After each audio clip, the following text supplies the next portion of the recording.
umerejesha kile ambacho mkikosa msimu. Tunamshukuru Mwenyezi Mungu kwa kutujalia leo kupata ubingwa wa ligi kuu soka ya wanawake. Ubingwa huu tumepata wiki 3 zilizopita.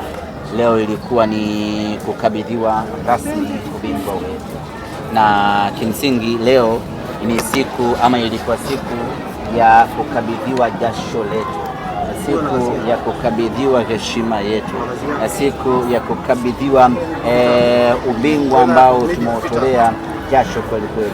Leo ilikuwa ni siku ya kuvikwa umalkia wetu ambao tumeupambania kwa takriban msimu mzima. Tumefikia mafanikio na malengo ya kukabidhiwa ubingwa. Tunawashukuru na kuwapongeza wachezaji wote wa Simba Queens kwa kazi kubwa walioifanya. Tunafahamu haikuwa nyepesi hata kidogo. Ligi kuu soka ya wanawake hivi sasa ni ngumu kweli kweli. Timu ngumu zimeongezeka. Kuna Yanga Princess na ngumu, kuna JKT Queens ni wagumu, kuna Mashujaa Queens ni wagumu, kuna Tausi ni wagumu. Kwa hiyo kila unapoenda unakutana na mpinzani mgumu kweli kweli. Tofauti na miaka ya nyuma unampiga mtu goli 5, 6, 7 yani ile kiulaini, lakini siku hizi ni ngumu kweli kweli. Lakini kwenye ugumu huo Simba Queens tumefanikiwa, tumechukua ubingwa. Pongezi kwa kila mwana Simba ambaye ametoa jasho muda kwenye kupambania ubingwa huu. Tunawapongeza wachezaji, lakini kwa kipekee kabisa tunampongeza Mwalimu Musa Hassan Mgosi kwa kuweza kuitengeneza na hatimaye kuifanya Simba yetu kuwa tishio. Ukiangalia Simba Queens yetu ni timu mpya, ina wachezaji wachache ambao ni wa muda mrefu, ni wakina Corazon, wakina Densa, wakina Janet, lakini the rest ni wachezaji wapya, tena ni wachezaji wadogo. Lakini kwa huo upya wao na udogo wao, Mwalimu Musa Mgosi amefanikiwa kuwaunganisha na kutengeneza Simba iliyokuwa thabiti. Hatimaye leo tumepata ubingwa. Kwetu wana Simba ni furaha kubwa kweli kweli.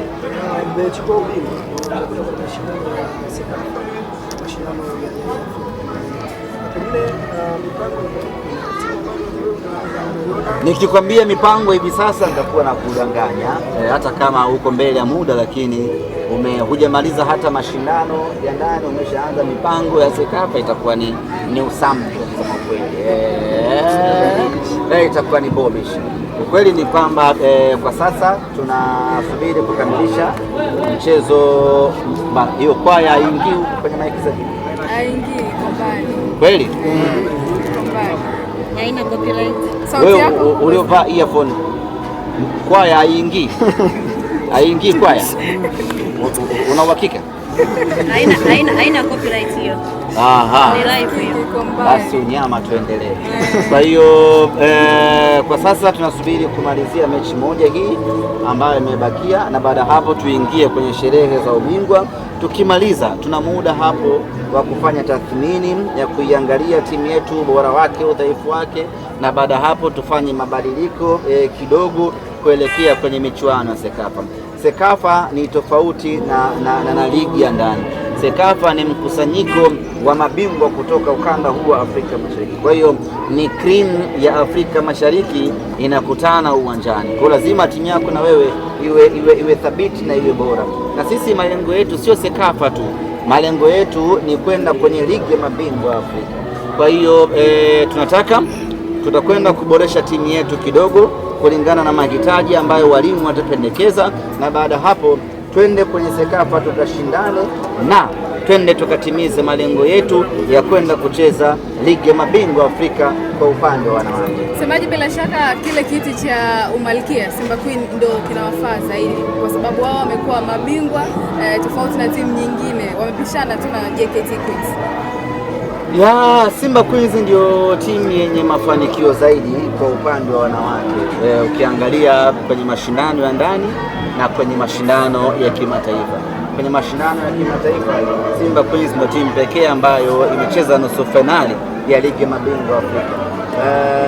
JKT amekwenda mara zote, amekuwa akishaga tu hatua za makundi. Kwa hiyo ukija ukiangalia mafanikio ya ndani, Simba Queens ndio timu yenye mataji mengi kweli kweli. Ukija kuangalia kwenye michuano ya kimataifa, Simba Queens ndio timu yenye mafanikio makubwa zaidi, na sisi ndio malengo yetu kuwa na timu ambayo inafanya vizuri dhidi ya timu zote ambazo zipo katika ligi husika. Tumefanikiwa kutengeneza heshima hiyo kwa Simba Queens. Inatokea mara moja tunapoteza ubingwa, lakini inakuwa sio mfululizo. Tunapotea mwaka huu, mwaka unaofuata tunarejea tena kwenye ubingwa wetu. Inawapa nguvu gani mnapotazama ubingwa huu kama senior team? Simba Queens wameteleza msimu uliopita, wamerudi vyema. Inawapa chachu gani? Chachu ya upande senior team. Inawapa msukumo gani kwa upande wa senior team wanaume baada ya Simba kuchukua ubingwa huu Simba Queens? Inaambukiza. Unajua kitu kibaya kinaambukiza, ndio maana wanasemaga samaki mmoja akioza wote wanaoza, na kinyume chake inakuwa ni sahihi vile vile. Samaki mmoja akiwa hai na wengine wanakuwa hai. Simba Queens kuchukua ubingwa huku maana yake inatoa chachu kwa timu nyingine za Simba na zenyewe kufanya vizuri, kwa maana ubingwa huu unakwenda kuathiri moja kwa moja Simba ya wakubwa. Ubingwa huu wa Simba Queens unakwenda moja kwa moja kwenda kuamsha Simba ya vijana, kwa maana under 20 na under 17. Kwa hiyo kitaasisi unachukua haya mafanikio unakwenda kuyapeleka kwenye timu nyingine kwa ajili ya kubusti morali zao. Semaji, mbali na Simba Queens tayari imeshachukua taji lake hapa, ikiwa inasubiri tu kumaliza ratiba. Turudi kwa upande wa wanaume, kuna mechi dhidi ya Pamba Jiji, ni miongoni mwa mechi ambazo mlipoteana pale Mwanza mkipata sare. Tuambie mipango kuelekea mechi hiyo. Mipango kuelekea mechi yetu ya Pamba Jiji tayari imeshaanza. Kikosi kiko mazoezini tangu wiki iliyopita tarehe 1 ya mwezi wa 6 na mpaka hii leo tuna siku 12 tukifanya mazoezi na maandalizi kuelekea katika mechi yetu hii dhidi ya Pamba Jiji. Tunafahamu ugumu wa mchezo huu, tunafahamu umuhimu wa mchezo huu, na ukiangalia msimamo wa ligi so far tumebakisha michezo 5 na malengo yetu ni kuvuna alama 15 bila kupungua hata theluthi ya alama katika hizo 15. Maana yake ni kwamba tunataka kushinda kila mchezo ambao uko mbele yetu, na ndio maana tumefanya maandalizi makubwa. Tuanze vema na Pamba Jiji, twende kwa Mbeya City, twende kwenye michezo mingine yote, tushinde, tuvuni alama 15, tuwe tumemaliza ligi kwa salama wa salimini. Sababu kwa kumalizia, kuna mtu anajiuliza Simba Queens wametoa ubingwa, sherehe za ubingwa ziko. Sherehe za ubingwa za Simba Queens zitasubiri sherehe za ubingwa za Simba Senior Team ili tuzifanye kwa pamoja. Yaani tunataka paredi la pamoja ambalo litahusisha Simba ya wanamume, itahusisha Simba Queens, lakini vile vile itahusisha timu zetu za vijana ambazo bado ziko mashindanoni hivi sasa. Kwa hiyo msururu wa mfereji, msururu wa paredi utakuwa na Simba Senior Team tukiwa na kombe letu aidha la NBC ama la CRDB ama yote kwa pamoja, lakini gari la pili litakuwa la Simba Queens wakiwa na ubingwa wao huu, gari la tatu Simba under 20, gari la mwisho ni Simba under 17. Kwa hiyo kwa sasa Simba Queens tunaendelea na sherehe za ndani. Baada ya ligi ya wanamume kumalizika, tumevuna ambacho tumevuna, tutafanya sherehe ya pamoja ya timu zote za Simba Sports Club.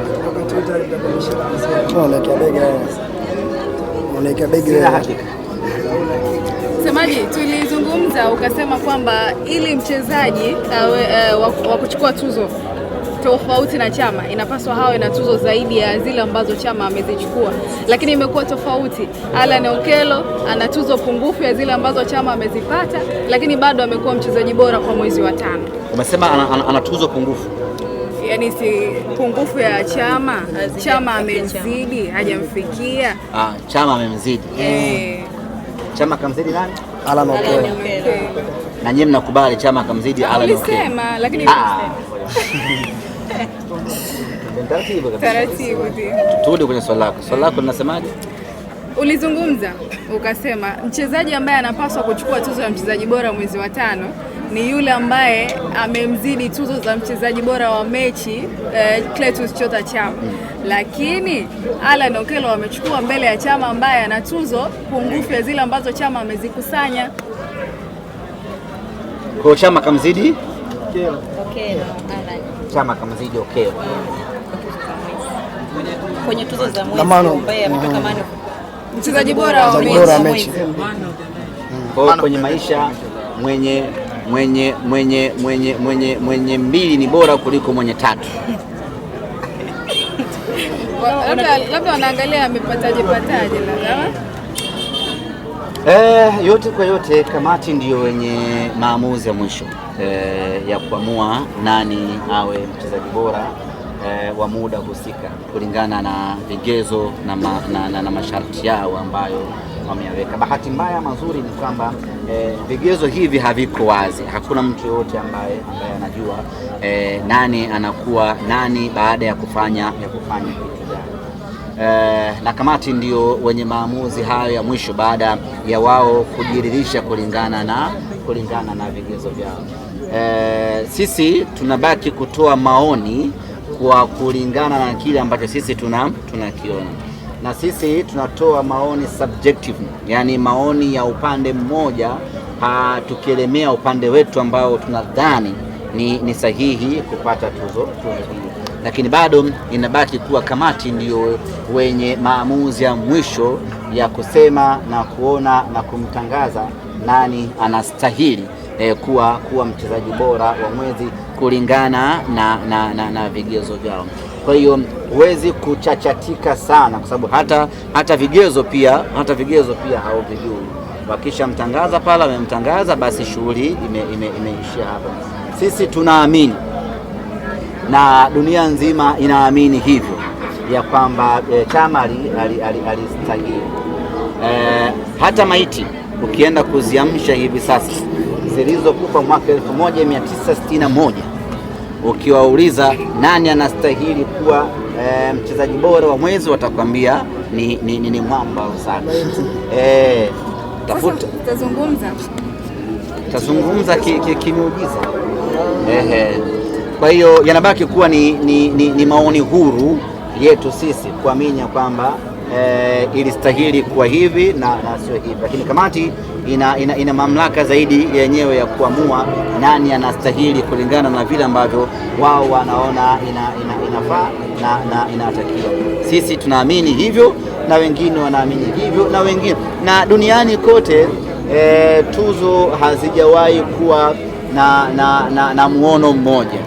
Duniani kote tuzo lazima ziwe na mijadala, lakini yote kwa yote sisi kwa sasa akili yetu na focus yetu kubwa tunasubiri tuzo ya Puskas. Sio huko kwenye ligi. Huku kama mtakuwa mnavuka sana. Hapana. Tukichukua ya huku tutashukuru, lakini sasa hauwezi kutegemea sana, kwa sababu huku mwenye mbili ni bora kuliko mwenye 3. Kwa hiyo huku hatuwekei maanani sana, na kwa level ya Chama, kwa ukubwa wa Chama, kwa ubora wa Chama na kwa performance ya Chama tunasubiri heshima kubwa zaidi kutoka Puskas. Hata akiwa nominated tu sisi kwetu inatosha sana. Akili yetu tumeielekeza huko zaidi. Tukipata hiyo itakuwa ni jambo la kumshukuru Mwenyezi Mungu kweli kweli, lakini yote kwa yote tuachie kamati. Wao ndio ambao wanafanya kilicho sahihi kulingana na vigezo vyao.